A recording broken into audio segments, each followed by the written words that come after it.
Hello all, ഏവർക്കും PSC tips and ട്രിക്സിൻ്റെ പുതിയൊരു ക്ലാസ്സിലേക്ക് സ്വാഗതം.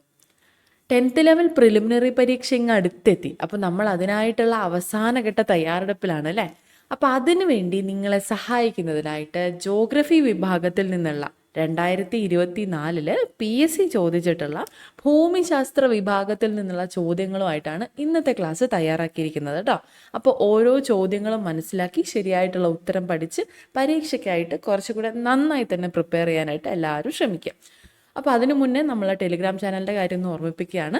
ഇതുവരെ ടെലിഗ്രാം ചാനലിൽ ജോയിൻ ചെയ്തിട്ടില്ലാത്തവരാണ് നിങ്ങളെങ്കിൽ നമ്മളെ ഡിസ്ക്രിപ്ഷൻ ബോക്സിൽ ലിങ്ക് കൊടുത്തിട്ടുണ്ട്, ജോയിൻ ചെയ്യാം കേട്ടോ, എത്രയും പെട്ടെന്ന് തന്നെ. അപ്പോൾ നിങ്ങൾക്ക് ക്ലാസ്സിൻ്റെ നോട്ടിഫിക്കേഷനൊക്കെ അതത് സമയത്ത് തന്നെ കിട്ടുന്നതായിരിക്കും.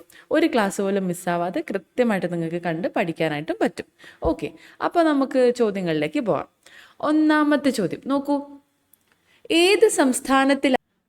ഏത് സംസ്ഥാനത്തിലാണ് ഇന്ത്യയിലെ ആദ്യത്തെ ലിക്വിഡ് മിറർ ടെലിസ്കോപ്പ് സ്ഥാപിച്ചിട്ടുള്ളത്?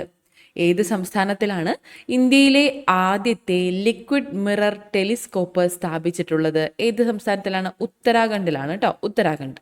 താഴെ കൊടുത്തിരിക്കുന്നവയിൽ ഭൂമിയിലെ കാലാവസ്ഥയെ സ്വാധീനിക്കുന്ന പ്രധാന വാതകമേത്? ഭൂമിയിലെ കാലാവസ്ഥയെ സ്വാധീനിക്കുന്ന പ്രധാന വാതകമാണ് കാർബൺ ഡൈ ഓക്സൈഡ്. കാർബണും കാർബണിക സംയുക്തങ്ങളും വായുവിൽ കത്തുമ്പോഴുണ്ടാകുന്ന ഉൽപ്പന്ന വാതകമാണ് കാർബൺ ഡൈ ഓക്സൈഡ്. ഭൂമിയിലെ കാലാവസ്ഥയെ സ്വാധീനിക്കുന്ന വാതകമാണ് കാർബൺ ഡൈ ഓക്സൈഡ്. അതുപോലെ ഹരിതഗൃഹ പ്രഭാവത്തിനും ആഗോളതാപനത്തിന് കാരണമാവുകയും ചെയ്യുന്ന വാതകമാണ് ഏത്? Carbon dye oxide. ഓക്കെ, അടുത്ത ചോദ്യം. ഇന്ത്യയിലെ ശൈത്യകാലത്ത് മഴ ലഭിക്കുന്നതിനായി കാരണമായ പ്രതിഭാസം ഏതാണ്? ഇന്ത്യയിലെ ശൈത്യകാലത്ത് മഴ ലഭിക്കുന്നതിനായി കാരണമായ പ്രതിഭാസമാണ് പശ്ചിമ അസ്വസ്ഥത. ഓക്കെ, അന്തരീക്ഷ താപനിലയുടെയും മഴയുടെയും അടിസ്ഥാനത്തിൽ ഇന്ത്യയിലെ കാലാവസ്ഥയെ ശൈത്യകാലം, ഉഷ്ണകാലം, തെക്ക് പടിഞ്ഞാറൻ മൺസൂൺ കാലം, വടക്ക് കിഴക്കൻ മൺസൂൺ കാലം എന്നിങ്ങനെ 4ആയിട്ട് തരംതിരിച്ചിട്ടുണ്ട്. ഇന്ത്യയിലെ ശൈത്യകാലത്ത് മഴ ലഭിക്കുന്നതിന് കാരണമായിട്ടുള്ള പ്രതിഭാസമാണ് പശ്ചിമ അസ്വസ്ഥത. ഈ പശ്ചിമ അസ്വസ്ഥതയുടെ ഉദ്ഭവസ്ഥാനം എവിടെയാണ്? അത് മെഡിറ്ററേനിയൻ കടലാണ് കേട്ടോ, മെഡിറ്ററേനിയൻ കടൽ. ഇന്ത്യയിൽ ഈ ശൈത്യകാലം അനുഭവപ്പെടുന്നത് ഏതെല്ലാം മാസങ്ങളിലാണ്? ഡിസംബർ മുതൽ ഫെബ്രുവരി വരെയാണ്. ഡിസംബർ മാസം മുതൽ ഫെബ്രുവരി വരെയാണ്. ഓക്കെ, ഇന്ത്യയിൽ ശൈത്യകാലം അനുഭവപ്പെടുന്നത് ഡിസംബർ മുതൽ ഫെബ്രുവരി വരെയാണ്. പശ്ചിമ അസ്വസ്ഥതയുടെ ഉദ്ഭവസ്ഥാനം മെഡിറ്ററേനിയൻ കടലുമാണ്. ഓക്കെ ആണല്ലോ. അടുത്ത ചോദ്യം. ഇന്ത്യയിലെ പെട്രോളിയം ഉൽപ്പാദനത്തെ സംബന്ധിച്ച് ശരിയായ പ്രസ്താവന ഏത്? നോക്കാം. ഏറ്റവും വലിയ എണ്ണപ്പാടം ഏതാണ്? മുംബൈ ഹൈ ആണ്. ഏറ്റവും വലിയ എണ്ണപ്പാടം മുംബൈ ഹൈ ആണ്. അപ്പോൾ ജാരിയ എന്താണ്? ഇന്ത്യയിലെ ഏറ്റവും വലിയ കൽക്കരിപ്പാടമാണ് കേട്ടോ, ജാരിയ. ഇന്ത്യയിലെ ഏറ്റവും വലിയ കൽക്കരിപ്പാടമാണ് ജാരിയ. ജാർഖണ്ഡിലാണ് ജാരിയ വരുന്നത്. ഓക്കെ, അപ്പോൾ ഈ ഒരു സ്റ്റേറ്റ്മെന്റ് തെറ്റാണ്. ഇന്ത്യയിലെ ഏറ്റവും വലിയ എണ്ണപ്പാടം മുംബൈ ഹൈ ആണ് നമ്മൾ പറഞ്ഞു. അപ്പോൾ ഈ സ്റ്റേറ്റ്മെന്റും തെറ്റല്ലേ? ഓക്കെ, അപ്പോൾ മൂന്നാമത്തെ സ്റ്റേറ്റ്മെന്റ് ആണ് ശരിയായിട്ടുള്ളത്. നമ്മളോട് ശരിയായിട്ടുള്ള പ്രസ്താവനയാണ് ചോദിച്ചിട്ടുള്ളത്. നോക്കാം. ഏറ്റവും വലിയ എണ്ണപ്പാടം മുംബൈ ഹൈ ആണ്. ഇന്ത്യയിലെ ഏറ്റവും വലിയ പെട്രോൾ ഖനിയാണ് മുംബൈ ഹൈ. ഇന്ത്യയിലെ ഏറ്റവും കൂടുതൽ പ്രകൃതിവാതക ശേഖരമുള്ളതും മുംബൈ ഹൈയിലാണ് കേട്ടോ. ഇന്ത്യയിൽ ഏറ്റവും കൂടുതൽ പ്രകൃതിവാതക ശേഖരമുള്ളത് എവിടെയാണ്? മുംബൈ ഹൈയിലാണ്. ഇനി ഇന്ത്യയിലെ ഏറ്റവും പഴക്കമേറിയ എണ്ണ ശുദ്ധീകരണശാല എവിടെയാണ്? അത് ദിഗ്ബോയ് ആണ് കേട്ടോ. ഇതിൻ്റെ കൂടെ തന്നെ പഠിച്ചിരിക്കുക. ഇന്ത്യയിലെ ഏറ്റവും പഴക്കമേറിയ എണ്ണ ശുദ്ധീകരണശാല ആസമിലെ ദിഗ്ബോയ് ആണ്. ഓക്കെ, ഇന്ത്യയിലെ ഏറ്റവും വലിയ എണ്ണ ശുദ്ധീകരണശാലയോ? അത് ജാംനഗർ ആണ്, ഗുജറാത്തിലെ ജാംനഗർ ആണ്. ഇന്ത്യയിലെ ഏറ്റവും പഴക്കമേറിയ എണ്ണ ശുദ്ധീകരണശാല ദിഗ്ബോയ് ആണ്. ഇന്ത്യയിലെ ഏറ്റവും വലിയ എണ്ണ ശുദ്ധീകരണശാല ജാംനഗറുമാണ്. ഓക്കെ, ഇന്ത്യയിലെ ഏറ്റവും വലിയ കൽക്കരിപ്പാടമാണ് ജാരിയ, ജാർഖണ്ഡിലെ ജാരിയ. ഇന്ത്യയിലെ ഏറ്റവും വലിയ എണ്ണപ്പാടം മുംബൈ ഹൈയുമാണ്. ഓക്കെ ആണല്ലോ. കേരളത്തിലൂടെ കടന്നു പോകുന്ന ദേശീയ ജലപാത ഏതെന്ന് തിരിച്ചറിയുക. ദേശീയ ജലപാത 1 അലഹബാദിനെയും ഹാൽഡിയെയും തമ്മിൽ ബന്ധിപ്പിക്കുന്നതാണ്. അലഹബാദിനെയും ഹാൽഡിയെയും തമ്മിൽ ബന്ധിപ്പിക്കുന്നു. അപ്പോൾ ദേശീയ ജലപാത 1 അല്ല. ദേശീയ ജലപാത 2 സാദിയ ധൂബ്രിയെ തമ്മിൽ ബന്ധിപ്പിക്കുന്നു. അസമിലെ സാദിയ ധൂബ്രിയെ തമ്മിൽ ബന്ധിപ്പിക്കുന്നതാണ് ദേശീയ ജലപാത 2. അപ്പോൾ രണ്ടാമത്തതും അല്ല. ഓക്കെ, ദേശീയ ജലപാത 3 നമുക്കറിയാവുന്നതാണ്. കേരളത്തിലൂടെ കടന്നു പോകുന്ന ദേശീയ ജലപാത ഏതാണ്? ദേശീയ ജലപാത 3 west coast canal, Champakkara canal, Udyogamandalam canal എന്നിങ്ങനെയൊക്കെ അറിയപ്പെടുന്ന നാഷണൽ വാട്ടർവേ 3 ആണ് കേരളത്തിലൂടെ കടന്നു പോകുന്ന ദേശീയ ജലപാത. ഓക്കെ, താഴെ കൊടുത്തിരിക്കുന്നവയിൽ കണ്ടൽ വനങ്ങൾ കാണപ്പെടാത്ത ജില്ലകൾ ഏത്? താഴെ കൊടുത്തിരിക്കുന്നവയിൽ കണ്ടൽ വനങ്ങൾ കാണപ്പെടാത്ത ജില്ലകൾ പാലക്കാടും ഇടുക്കിയുമാണ് കേട്ടോ. പാലക്കാടും ഇടുക്കിയും. ഇന്ത്യയിലെ ഏറ്റവും വലിയ ആഴക്കടൽ തുറമുഖം ഏതാണ്? ഇന്ത്യയിലെ ഏറ്റവും വലിയ ആഴക്കടൽ തുറമുഖമാണ് വിഴിഞ്ഞം. ഇന്ത്യയിലെ ഏറ്റവും വലിയ ആഴക്കടൽ തുറമുഖം വിഴിഞ്ഞം. തന്നിരിക്കുന്ന സംസ്ഥാനങ്ങളിൽ ഉത്തരപർവ്വത മേഖലയുടെ ഭാഗമല്ലാത്ത സംസ്ഥാനങ്ങൾ ഏതെല്ലാമാണ്? ഉത്തരപർവ്വത മേഖലയുടെ ഭാഗമല്ലാത്ത സംസ്ഥാനങ്ങൾ. അപ്പോൾ ഇന്ത്യയുടെ മാപ്പ് ഒന്ന് മനസ്സിൽ കൊണ്ടുവരാനായിട്ട് ശ്രമിക്കുക. ത്രിപുരയുടെ ലൊക്കേഷൻ എവിടെയാണ്? നോർത്ത് ഈസ്റ്റിലാണ് അല്ലെ? നോർത്ത് ഈസ്റ്റിലാണ്. ഉത്തരാഖണ്ഡ് ഏകദേശം നോർത്ത് ഭാഗത്താണ്. ഗുജറാത്ത് വെസ്റ്റ് സൈഡിലാണ് വരുന്നത്. സിക്കിം എവിടെയാണ്? ത്രിപുരയിൽ നിന്ന് കുറച്ച് വെസ്റ്റിലേക്കായിട്ടാണ് വരുന്നത്. മധ്യപ്രദേശും ഏകദേശം മധ്യഭാഗത്തായിട്ടും വരുന്നു. ഓക്കെ, അപ്പോൾ ഉത്തരപർവ്വത മേഖലയിൽ ഉറപ്പായിട്ടും ഇവ 3 ആണ് വരിക. ഏതൊക്കെ? ഉത്തരാഖണ്ഡും സിക്കിമും ത്രിപുരയും. ഓക്കെ, ഭാഗമല്ലാത്തവയാണ് നമ്മളോട് ചോദിച്ചിട്ടുള്ളത്. ഏതൊക്കെയാണ്? ഗുജറാത്തും മധ്യപ്രദേശും ഉത്തരപർവ്വത മേഖലയുടെ ഭാഗമായിട്ടുള്ള സംസ്ഥാനങ്ങളല്ല. ഓക്കെ, അപ്പോൾ നമ്മുടെ ഓപ്ഷൻ നോക്കാം. 3 and 5 ആണ് വരുന്നത്. ഓപ്ഷൻ സി ആണ് നമ്മുടെ ആൻസർ. തന്നിരിക്കുന്ന സംസ്ഥാനങ്ങളിൽ ഉത്തരപർവ്വത മേഖലയുടെ ഭാഗമല്ലാത്ത സംസ്ഥാനങ്ങൾ ഏതെല്ലാമാണ്? ഗുജറാത്തും മധ്യപ്രദേശുമാണ് ഉത്തരപർവ്വത മേഖലയുടെ ഭാഗമല്ലാത്ത സംസ്ഥാനങ്ങൾ. ത്രിപുര, ഉത്തരാഖണ്ഡ്, സിക്കിം എന്നിവ ഉത്തരപർവ്വത മേഖലയുടെ ഭാഗമായിട്ടുള്ള സംസ്ഥാനങ്ങളാണ് ഇവിടെ തന്നിരിക്കുന്നവയിൽ. ഓക്കെ ആണല്ലോ. താഴെ തന്നിരിക്കുന്ന പ്രസ്താവനകളിൽ ആരവല്ലി പർവ്വതവുമായി ബന്ധമില്ലാത്തത് കണ്ടെത്തുക. ആരവല്ലി പർവ്വതവുമായി ബന്ധമില്ലാത്ത സ്റ്റേറ്റ്മെന്റ്സ് ഇവിടെ തന്നിട്ടുള്ളവയിൽ നിന്ന് കണ്ടെത്തുക. നോക്കാം. ആരവല്ലി പർവ്വതനിര. ഇത് ഇന്ത്യയിലെ ഏറ്റവും പഴക്കമുള്ള പർവ്വതനിരയാണ്. ശരിയായിട്ടുള്ള സ്റ്റേറ്റ്മെന്റ് ആണ്. ആരവല്ലി ഇന്ത്യയിലെ ഏറ്റവും പഴക്കമേറിയ പർവ്വതനിരയാണ്. ഈ പർവ്വതനിരയുടെ ഭാഗമാണ് മൗണ്ട് അബു. ഇന്ത്യയുടെ വടക്ക് പടിഞ്ഞാറായിട്ട് സ്ഥിതി ചെയ്യുന്ന പർവ്വതനിരയാണ് ഈ ആരവല്ലി പർവ്വതനിര. അപ്പോൾ ഈ ഒരു പർവ്വതനിരയുടെ ഭാഗമായിട്ട് തന്നെ വരുന്ന മൗണ്ട് അബു എന്നത് ഇവിടെ ശരിയായിട്ടുള്ള സ്റ്റേറ്റ്മെന്റ് ആണ്. ഓക്കെ, ഈ പർവ്വതനിരയിലെ ഏറ്റവും ഉയർന്ന കൊടുമുടിയാണ് ഗുരുശിഖർ. ശരിയായിട്ടുള്ള സ്റ്റേറ്റ്മെന്റ് ആണ്. ആരവല്ലി പർവ്വതനിരയിലെ ഏറ്റവും ഉയരം കൂടിയ കൊടുമുടിയാണ് രാജസ്ഥാനിലെ ഗുരുശിഖർ. അതുപോലെ ആരവല്ലി പർവ്വതനിരയിലെ സുഖവാസ കേന്ദ്രം എന്നും അറിയപ്പെടുന്നത് മൗണ്ട് അബു ആണ് കേട്ടോ. മൗണ്ട് അബു ആരവല്ലി പർവ്വതനിരയിലെ സുഖവാസ കേന്ദ്രം എന്നും അറിയപ്പെടുന്നത് മൗണ്ട് അബു ആണ്. ഇനി ഡൂൺ താഴ്വരകൾ സ്ഥിതി ചെയ്യുന്നത് ഉത്തരാഖണ്ഡ് റീജിയനിലെ സിവാലിക് പർവ്വതനിരയിൽ ആണ് കേട്ടോ. സിവാലിക് പർവ്വതനിരയ്ക്ക് ലംബമായി കാണപ്പെടുന്ന നീളമേറിയതും വിസ്തൃതവുമായ താഴ്വരകളാണ് ഡൂൺ താഴ്വരകൾ. സിവാലിക്കിലാണെന്ന് ഓർക്കുക കേട്ടോ. സിവാലിക്കിലാണ്. കേട്ടിട്ടില്ലേ? ഉത്തരാഖണ്ഡിന്റെ ശീതകാല തലസ്ഥാനം ഡെറാഡൂൺ എന്ന് പറയുന്ന ഡെറാഡൂൺ, കൊഡ്ലി ഡൂൺ, പട്ലി ഡൂൺ ഇവയൊക്കെ തന്നെ സിവാലിക് താഴ്വരയിൽ കാണപ്പെടുന്ന ഡൂണുകളാണ്. അപ്പോൾ ഇത് ആരവല്ലി പർവ്വതനിരയുമായി ബന്ധപ്പെട്ടതല്ല. അപ്പോൾ നമ്മുടെ ഓപ്ഷൻ ഡി ആണ് ഇവിടെ കറക്റ്റ് ആയിട്ടുള്ള ആൻസർ. ഓക്കെ, ഇന്ത്യയിലെ ഏറ്റവും പഴക്കമുള്ള പർവ്വതനിരയാണ് ആരവല്ലി. ഈ പർവ്വതനിരയുടെ ഭാഗമാണ് മൗണ്ട് അബു. ഈ പർവ്വതനിരയിലെ ഏറ്റവും ഉയർന്ന കൊടുമുടിയാണ് ഗുരുശിഖർ. ഓക്കെ, ഗുരുശിഖർ. അപ്പോൾ അത്രയും ക്ലിയർ ആയല്ലോ. ഇന്ത്യയുടെ പടിഞ്ഞാറൻ തീരത്തിൽ ഉൾപ്പെടാത്ത തീരസമതലം കണ്ടെത്തുക. ഇന്ത്യയുടെ പടിഞ്ഞാറൻ തീരം. ഓക്കെ, ഇന്ത്യയുടെ തീരപ്രദേശം മൊത്തത്തിൽ എങ്ങനെയാണ്? ഗുജറാത്തിലെ റാൻ ഓഫ് കച്ച് മുതൽ ബംഗാളിലെ ഗംഗ ബ്രഹ്മപുത്ര ഡെൽറ്റ പ്രദേശം വരെ, അതായത് സുന്ദർബൻ ഡെൽറ്റ പ്രദേശം വരെയുള്ളതാണ് ഇന്ത്യയുടെ തീരപ്രദേശം. ഓക്കെ, അപ്പോൾ ഇന്ത്യയുടെ തീരപ്രദേശം നമ്മൾ കിഴക്കായിട്ടും പടിഞ്ഞാറായിട്ടും തിരിച്ചിട്ടുണ്ടെന്ന് നമുക്കറിയാം.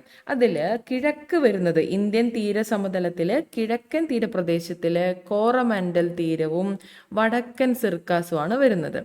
പടിഞ്ഞാറ് എന്തൊക്കെയാണ് വരുന്നത്? ഗുജറാത്ത് തീരം, കൊങ്കൺ തീരം, അതുപോലെ മലബാർ തീരം എന്നിവ വരുന്നു. ഓക്കെ, അപ്പോൾ വെസ്റ്റ് സൈഡിൽ പടിഞ്ഞാറൻ തീരത്തിൽ ഗുജറാത്ത് തീരം വരുന്നുണ്ട്, കൊങ്കൺ തീരം വരുന്നുണ്ട്, മലബാർ തീരവും വരുന്നുണ്ട്. പെടാത്തത് ഏതാണ്? ഉൾപ്പെടാത്തത് വടക്കൻ സിർക്കാസ് തീരമാണ്. കിഴക്കൻ തീരപ്രദേശത്തിലാണ് വടക്കൻ സിർക്കാസും അതുപോലെ കോറമൻഡൽ തീരവും വരുന്നത്. അപ്പോൾ ഇവിടെ നമ്മളോട് ചോദിച്ചിട്ടുള്ളത് പടിഞ്ഞാറൻ തീരപ്രദേശത്തിൽ ഉൾപ്പെടാത്തത് ഏതാണ് എന്നാണ്. ഏതാണ് അത്? വടക്കൻ സിർക്കാസ് തീരമാണ് കേട്ടോ. വടക്കൻ സിർക്കാസ് തീരം. വടക്കൻ സിർക്കാസ് തീരം എവിടെ ഉൾപ്പെടുന്നു? കിഴക്കൻ തീരപ്രദേശത്തിൽ ഉൾപ്പെടുന്നു. കോറമൻഡൽ തീരവും വടക്കൻ സിർക്കാസ് തീരവും ഇന്ത്യയുടെ കിഴക്കൻ തീരപ്രദേശത്തിൽ ഉൾപ്പെടുന്നു. ഓക്കെ, താഴെ തന്നിരിക്കുന്നവയിൽ നിന്ന് ശരിയായ ജോഡി കണ്ടെത്തുക. നോക്കാം. ട്രാൻസ് ഹിമാലയ, ഖാസി കുന്നുകൾ, രണ്ടും ലൊക്കേഷൻ വൈസ് നോക്കുകയാണെങ്കിൽ ട്രാൻസ് ഹിമാലയ ജമ്മു കാശ്മീരിൻ്റെ വടക്കും വടക്ക് കിഴക്കുമായിട്ട് സ്ഥിതി ചെയ്യുന്ന പർവ്വത മേഖലയാണ്. ട്രാൻസ് ഹിമാലയയുടെ ലൊക്കേഷൻ എവിടെയാണ്? ജമ്മു കാശ്മീരിൻ്റെ വടക്കും അതുപോലെ വടക്ക് കിഴക്കുമായിട്ടാണ് ട്രാൻസ് ഹിമാലയ ഉള്ളത്. എന്നാൽ ഖാസി കുന്നുകളോ? ഖാസി കുന്നുകൾ എവിടെയാണ് സ്ഥിതി ചെയ്യുന്നത്? പൂർവാചലിലാണ് കേട്ടോ. പൂർവാചലിൽ സ്ഥിതി ചെയ്യുന്ന പ്രധാനപ്പെട്ട കുന്നുകളാണ് ഖാസി, ഖാരോ, ജയന്തിയ, ലുഷായി തുടങ്ങിയവയൊക്കെ. അപ്പോൾ ഖാസി കുന്നുകളും ട്രാൻസ് ഹിമാലയയും ചേരുന്നുണ്ടോ? തെറ്റായിട്ടുള്ള ജോഡിയാണ് അല്ലേ. ഖാസി, ഖാരോ, ജയന്തിയ കുന്നുകൾ മേഘാലയയിലാണെന്നും കൂടി ഓർത്തിരിക്കുക കേട്ടോ. ഇത് കണക്റ്റഡ് ആയിട്ട് പഠിച്ചിരിക്കുക. അപ്പോൾ ഈ ഒരു സ്റ്റേറ്റ്മെന്റ് തെറ്റാണ്. ഇനി ഉപദ്വീപീയ പീഠഭൂമി ഛോട്ടാ നാഗ്പൂർ നോക്കുകയാണെങ്കിൽ ഇന്ത്യയിലെ ഏറ്റവും പഴക്കമേറിയ ഭൂവിഭാഗമാണ് ഉപദ്വീപീയ പീഠഭൂമി. മധ്യപ്രദേശ് ലൊക്കേഷൻ നോക്കുകയാണെങ്കിൽ മധ്യപ്രദേശ്, ഝാർഖണ്ഡ്, ഛത്തീസ്ഗഡ്, അതുപോലെ കർണാടകത്തിൻ്റെയും മഹാരാഷ്ട്രയുടെയും തമിഴ്നാട്, തെലങ്കാന, ഒഡീഷ എന്നീ സംസ്ഥാനങ്ങളുടെ, വെസ്റ്റ് ബംഗാൾ ഉൾപ്പെടെയുള്ള സംസ്ഥാനങ്ങളുടെ ചില പ്രദേശങ്ങളും ഉൾപ്പെട്ട ഒരു ഭൂവിഭാഗം, ഏകദേശം ഒത്തിരി അധികം സ്ഥലങ്ങൾ ഉൾപ്പെട്ട ഒരു ഭൂവിഭാഗമാണ് ഈ ഉപദ്വീപീയ പീഠഭൂമി. അതുകൊണ്ട് തന്നെ ഛോട്ടാ നാഗ്പൂർ ഇതിന്റെ ഭാഗമാണ്. അപ്പോൾ ഈ ഒരു സ്റ്റേറ്റ്മെന്റ് ശരിയായിട്ടുള്ളതാണ്. ഇനി ഹിമാലയം പൂർവ്വഘട്ടവും നോക്കുകയാണെങ്കിൽ ഈ പൂർവ്വഘട്ടം എന്ന് പറയുന്നത് ബംഗാൾ ഉൾക്കടലിന് സമാന്തരമായി കാണപ്പെടുന്ന പർവ്വതനിരയാണ്. അപ്പോൾ അത് ഇന്ത്യയുടെ ഈ ഒരു ഈസ്റ്റേൺ സൈഡിലാണ് കാണപ്പെടുക. ഹിമാലയ എവിടെയാണ്? നോർത്തേൺ സൈഡിലാണ്. അപ്പോൾ അത് മാച്ച് ചെയ്യുന്ന ജോഡിയല്ല. അപ്പോൾ ഈ ഒരു സ്റ്റേറ്റ്മെന്റും തെറ്റാണ്. കിഴക്കൻ പർവ്വതനിരകളും ലഡാക്കും ഉറപ്പായിട്ടും നമുക്ക് ലൊക്കേഷൻ അറിയാവുന്നതാണ്. അപ്പോൾ ഈ ഒരു സ്റ്റേറ്റ്മെന്റും തെറ്റാണ്. അപ്പോൾ നമ്മളോട് ചോദിച്ചിട്ടുള്ളത് ശരിയായിട്ടുള്ള ജോഡി കണ്ടെത്താനാണ്. ഓപ്ഷൻ ബി, ഉപദ്വീപീയ പീഠഭൂമി ഛോട്ടാ നാഗ്പൂർ എന്നതാണ് ശരിയായിട്ടുള്ള സ്റ്റേറ്റ്മെന്റ്. അടുത്തത്, 4 ഇന്ത്യൻ സംസ്ഥാനങ്ങളെ വലിപ്പത്തിനനുസരിച്ച് ക്രമീകരിച്ചിരിക്കുന്നു. ശരിയായ ക്രമീകരണം കണ്ടെത്തുക. ഇന്ത്യയിലെ ഏറ്റവും വലിയ സംസ്ഥാനമാണ് രാജസ്ഥാൻ. അപ്പം 4ാമത്തെ ഓപ്ഷൻ എന്തായാലും അല്ലാന്ന് നമുക്കറിയാം. ഇന്ത്യയിലെ ഏറ്റവും വലിയ 2ാമത്തെ സംസ്ഥാനം മധ്യപ്രദേശാണ്. അതും ക്ലിയർ ആയിട്ടുള്ള ഒരു ഫാക്ട് തന്നെയാണ്. അപ്പോൾ നമ്മുടെ ഓപ്ഷൻ എ ആണ് ഇവിടെ ആൻസർ. രാജസ്ഥാൻ, മധ്യപ്രദേശ്, മഹാരാഷ്ട്ര, ഉത്തർപ്രദേശ് എന്നതാണ് വലിപ്പത്തിനനുസരിച്ചുള്ള കറക്റ്റ് ആയിട്ടുള്ള ക്രമീകരണം. ഓക്കെ, അടുത്ത ചോദ്യം, ഇന്ത്യയിലെ സംസ്ഥാനങ്ങളെ സംബന്ധിച്ച് ശരിയല്ലാത്ത ജോഡി ഏത്? ഇവിടെ സംസ്ഥാനങ്ങളും ക്യാപിറ്റലുമാണ് തന്നിട്ടുള്ളത്. ആന്ധ്രാപ്രദേശിന്റെ ക്യാപിറ്റൽ അമരാവതി. ഉത്തരാഖണ്ഡിൻ്റെത് ഡെറാഡൂൺ. ഉത്തരാഖണ്ഡിന്റെ ശീതകാല തലസ്ഥാനമാണ് ഡെറാഡൂൺ. ബീഹാർ പാറ്റ്ന, മിസോറാം ഐസ്വാൾ. ഇവ 3 തന്നെ ശരിയായിട്ടുള്ളതാണ്. ആന്ധ്രാപ്രദേശിന്റെ തലസ്ഥാനം അമരാവതിയാണ്.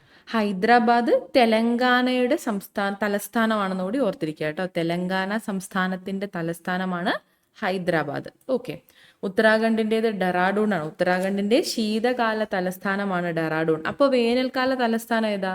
വേനൽക്കാല തലസ്ഥാനമാണ് ഗൈർസൻ കേട്ടോ. ഗൈർസൻ ആണ് ഉത്തരാഖണ്ഡിന്റെ വേനൽക്കാല തലസ്ഥാനം. ബീഹാറിന്റെ തലസ്ഥാനം പാറ്റ്ന, മിസോറാം ഐസ്വാൾ. ഓക്കെ. ഇന്ത്യയെ സംബന്ധിച്ച് ശരിയായ പ്രസ്താവനകൾ ഏതെല്ലാം? ശരിയായ പ്രസ്താവനകൾ: ലോകരാജ്യങ്ങളിൽ വലിപ്പത്തിൽ ഇന്ത്യയുടെ സ്ഥാനം 7 ശരിയായിട്ടുള്ള പ്രസ്താവനയാണ്. ലോകരാജ്യങ്ങളിൽ വലിപ്പത്തിൽ ഇന്ത്യയുടെ സ്ഥാനം 7. ഇന്ത്യയിൽ 28 സംസ്ഥാനങ്ങളും 8 കേന്ദ്രഭരണ പ്രദേശങ്ങളുമാണ് നിലവിലുള്ളത്. അപ്പോൾ ഈ ഒരു സ്റ്റേറ്റ്മെന്റ് തെറ്റാണ് അല്ലേ?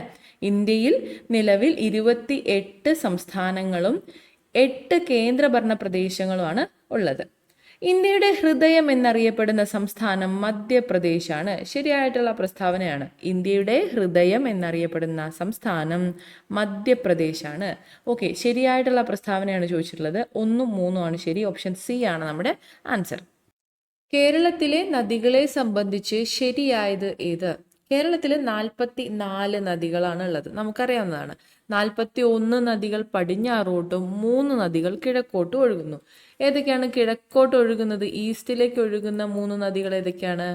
കബനി, ഭവാനി, പാമ്പാർ. കബനി, ഭവാനി, പാമ്പാർ എന്നീ 3 നദികളാണ് കേരളത്തിൽ കിഴക്കോട്ടൊഴുകുന്ന നദികൾ. അപ്പോൾ ഓപ്ഷൻസ് നോക്കിക്കേ. പമ്പ കിഴക്കോട്ടാണോ? അല്ല. അപ്പോൾ ഒന്നാമത്തെ തെറ്റി. പാമ്പാർ പടിഞ്ഞാറോട്ടാണോ? അതുമല്ല. അപ്പം അതും തെറ്റി. കുന്തിപ്പുഴ പടിഞ്ഞാറോട്ട്, അതവിടെ നിൽക്കട്ടെ. പെരിയാറ് കിഴക്കോട്ടാണോ? അല്ല, അവിടെയും തെറ്റി. അപ്പോൾ ഓപ്ഷൻ 3 ആണ് കറക്റ്റ് ആയിട്ടുള്ള ആൻസർ.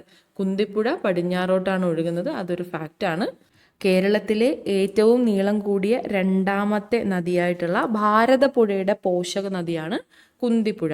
അപ്പോൾ ഇത് ശരിയായിട്ടുള്ള സ്റ്റേറ്റ്മെന്റ് ആണ്. 3 ആണ് ശരി. ഓപ്ഷൻ സി ആണ് നമ്മുടെ ആൻസർ. സമുദ്രനിരപ്പിൽ നിന്നുള്ള ഉയരത്തെ അടിസ്ഥാനമാക്കി കേരളത്തിന്റെ ഭൂപ്രകൃതിയിൽ ഉൾപ്പെടുന്നത് ഏതെല്ലാം? കേരളത്തിന്റെ ഭൂപ്രകൃതി അടിസ്ഥാനത്തില് കേരളത്തെ നമ്മൾ 3ആയിട്ട് തരംതിരിച്ചിട്ടുണ്ട്. നമ്മൾ ബേസിക്കലി അങ്ങനെയാണ് പഠിച്ചിട്ടുള്ളത്. ഭൂപ്രകൃതിയുടെ അടിസ്ഥാനത്തിൽ കേരളത്തെ 3ആയി തരംതിരിക്കുന്നു. ഏതാണത്? മലനാട്, ഇടനാട്, തീരപ്രദേശം. സമതലപ്രദേശം നമ്മൾ കേട്ടിട്ട് പോലുമില്ല. ഓക്കെ, അപ്പോൾ നമ്മുടെ ഓപ്ഷൻ എ ആണ് നമ്മുടെ ആൻസർ. 1, 2, 3 എന്നത്. ഓക്കെ, മലനാട്, ഇടനാട്, തീരപ്രദേശം. കേരളത്തിന്റെ ഭൂപ്രകൃതി 3ആയിട്ടാണ് തിരിക്കുന്നത്. ഇവ 3ആണ്. ഓപ്ഷൻ എ ആണ് നമ്മുടെ കറക്റ്റ് ആയിട്ടുള്ള ആൻസർ.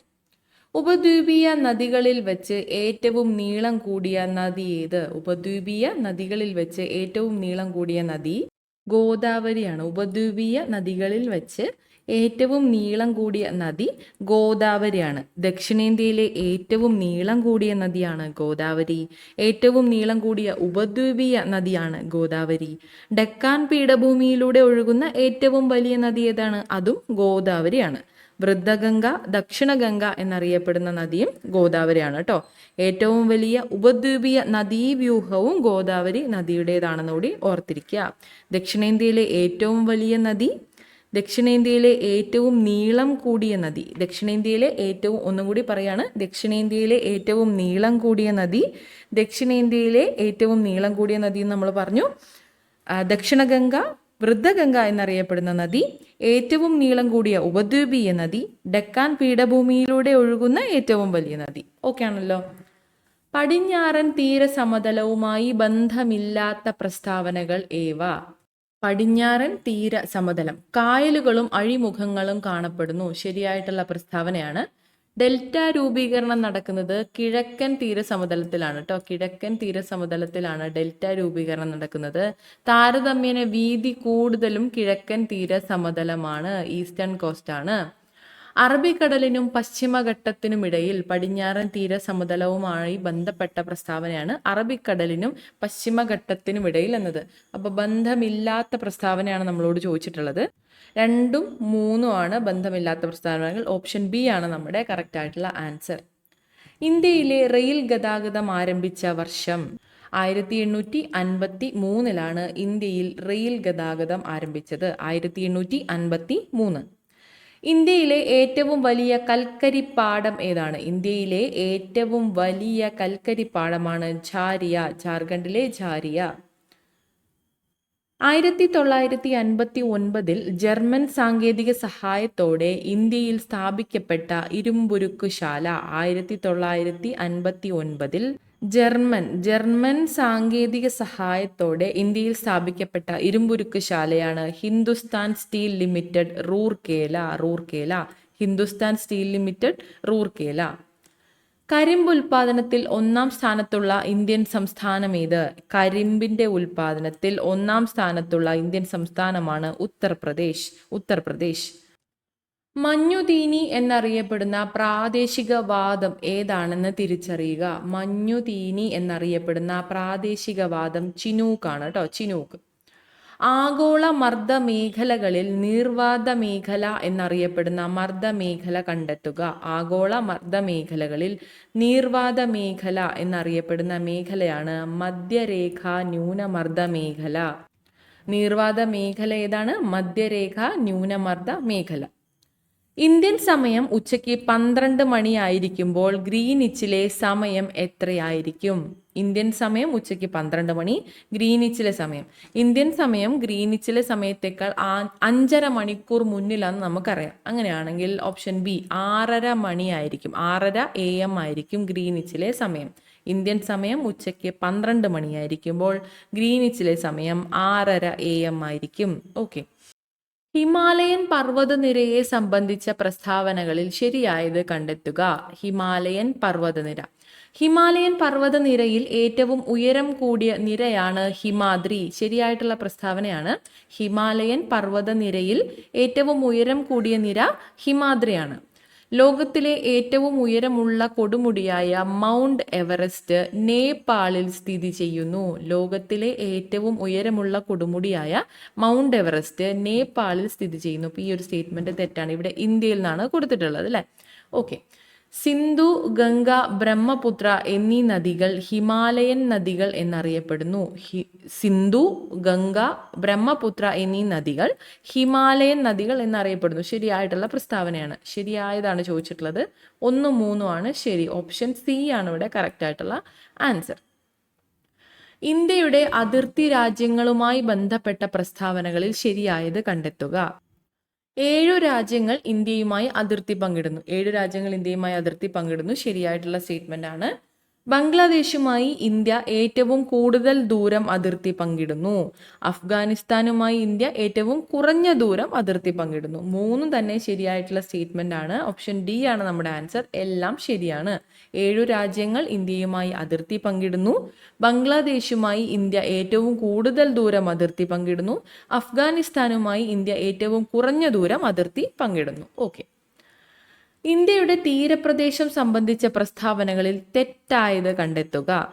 പടിഞ്ഞാറൻ തീരസമതലം അറബിക്കടലിനും പശ്ചിമഘട്ടത്തിനും ഇടയിലാണ്. പടിഞ്ഞാറൻ തീരസമതലം അറബിക്കടലിനും പശ്ചിമഘട്ടത്തിനും ഇടയിലാണ്. ശരിയാണ്.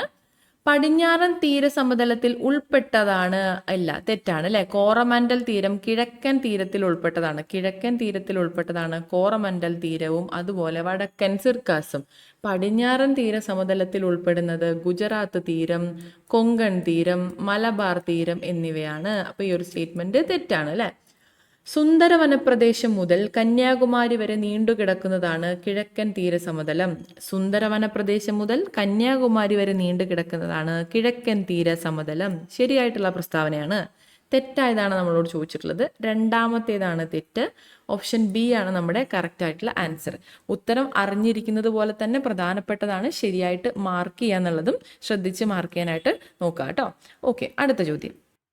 താഴെ കൊടുത്തിരിക്കുന്നവയിൽ ഇന്ത്യൻ തീരസമതലങ്ങളെക്കുറിച്ചുള്ള തെറ്റായ സൂചന കണ്ടെത്തുക. പശ്ചിമ തീരത്തെ അപേക്ഷിച്ച് കിഴക്കൻ തീരസമതലം വീതി കൂടിയതാണ് കേട്ടോ. വീതി കുറവല്ല, വീതി കൂടിയതാണ്. പശ്ചിമ തീരത്തേക്കാൾ കിഴക്കൻ തീരസമതലം വീതി കൂടിയതാണ്. അപ്പോൾ ഈ ഒരു സ്റ്റേറ്റ്മെന്റ് തെറ്റാണ്. കിഴക്കോട്ടൊഴുകി ബംഗാൾ ഉൾക്കടലിൽ പതിക്കുന്ന നദികളിൽ പൂർവ്വതീരങ്ങളിൽ വിശാലമായ ഡെൽറ്റകൾ സൃഷ്ടിക്കുന്നു. കിഴക്കോട്ടൊഴുകി ബംഗാൾ ഉൾക്കടലിൽ പതിക്കുന്ന നദികൾ പൂർവ്വതീരങ്ങളിൽ വിശാലമായ ഡെൽറ്റകൾ സൃഷ്ടിക്കുന്നു. കറക്റ്റാണ്. കിഴക്കൻ തീരപ്രദേശങ്ങളിൽ ഡെൽറ്റകൾ കാണപ്പെടുന്നു എന്നുള്ളത് നമ്മൾ പഠിച്ചിട്ടുള്ള ഒരു ഫാക്റ്റാണ്.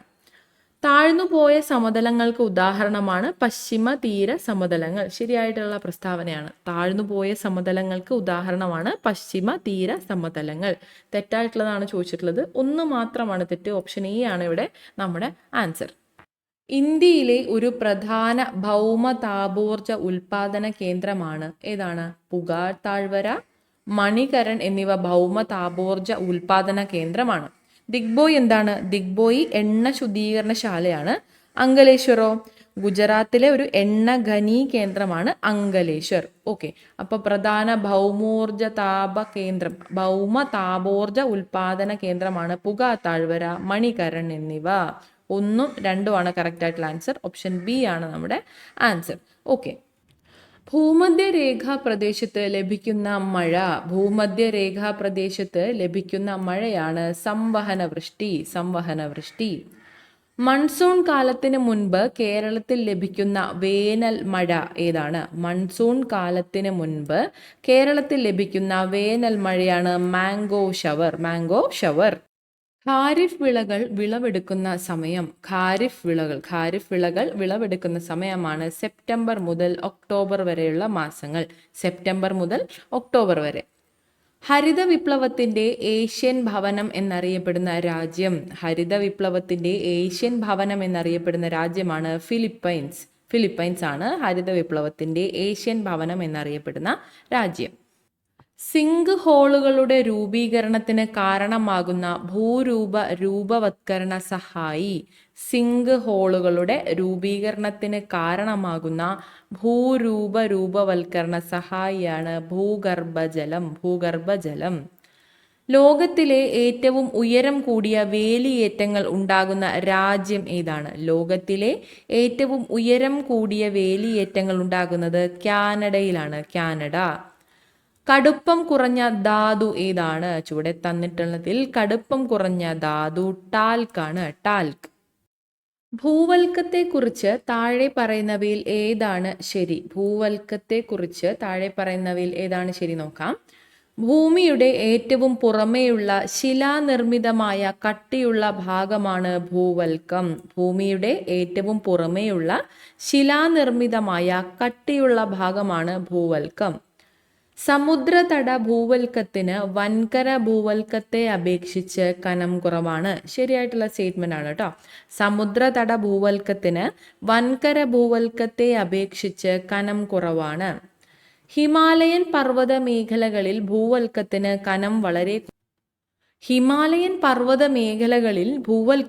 കനം വളരെ കുറവാണ്. ആയിരിക്കുമോ? ഹിമാലയൻ പർവ്വത മേഖലകളാണ് ഭൂവൽക്കത്തിന് കനം വളരെ കുറവാണെന്നുള്ള ഈ ഒരു സ്റ്റേറ്റ്മെന്റ് തെറ്റാണ് കേട്ടോ. 1ഉം 2ഉമാണ് ശരിയായിട്ടുള്ള ആൻസർ. നമ്മളോട് ചോദിച്ചിട്ടുള്ളതും അതാണ്. ഓപ്ഷൻ ബി ആണ് നമ്മുടെ ആൻസർ. തിരമാലകൾ എന്നാൽ എന്താണ്? സമുദ്രോപരിതലത്തിലൂടെയുള്ള ഊർജ പ്രവാഹത്തെയാണ് തിരമാലകൾ എന്ന് പറയുന്നത്. സമുദ്രോപരിതലത്തിലൂടെയുള്ള ഊർജ പ്രവാഹമാണ് തിരമാലകൾ. അപ്പോൾ 8 രണ്ടാമത്തെയാണ് ശരിയായിട്ടുള്ളത്. ഓപ്ഷൻ സി ആണ് നമ്മുടെ ആൻസർ. വളരെ പ്രസിദ്ധമായ മുഗ സിൽക്സ് ഏത് സംസ്ഥാനവുമായി ബന്ധപ്പെട്ടിരിക്കുന്നു? മുഗ സിൽക്സ് ആസാമിലെയാണ് കേട്ടോ. ആസാം. വളരെ പ്രസിദ്ധമായ മുഗ സിൽക്സ് ആസാം സംസ്ഥാനവുമായാണ് ബന്ധപ്പെട്ടിരിക്കുന്നത്. GPS ഉപയോഗിച്ച് ഒരു സ്ഥലത്തിന്റെ സ്ഥാനം കൃത്യമായി നിർണയിക്കുന്നതിന് ഏറ്റവും കുറഞ്ഞത് എത്ര ഉപഗ്രഹങ്ങളുടെ സിഗ്നൽ ആവശ്യമാണ്? GPS ഉപയോഗിച്ച് ഒരു സ്ഥലത്തിന്റെ സ്ഥാനം കൃത്യമായി നിർണയിക്കുന്നത് ഏറ്റവും കുറഞ്ഞത് 4 ഉപഗ്രഹങ്ങളുടെ സഹായം ആവശ്യമാണ്. 4 ഉപഗ്രഹങ്ങളുടെ സിഗ്നൽ ആവശ്യമാണ് കേട്ടോ. ഒഡീഷയിലെ കോരാപുട്ട് ജില്ലയിൽ നിന്നുദ്ഭവിക്കുന്ന ടെൽ നദി ഏത് നദിയുടെ പോഷക നദിയാണ്? നോക്കുക. ഒഡീഷയിലെ കോരാപുട്ട് ജില്ലയിൽ നിന്നുദ്ഭവിക്കുന്ന ടെൽ നദി ഏത് നദിയുടെ പോഷക നദിയാണ്? മഹാനദി. ഒഡീഷ എന്ന് പറയുമ്പോൾ തന്നെ മഹാനദി ആയിരിക്കും എന്നൊരു ഗസ് കൊടുക്കുക കേട്ടോ. ഒഡീഷയിലെ ടെൽ നദി മഹാനദിയുടെ പോഷക നദിയാണ്. ചുവടെ കൊടുത്തിരിക്കുന്നവയിൽ റാബി വിളയായി മാത്രം കൃഷി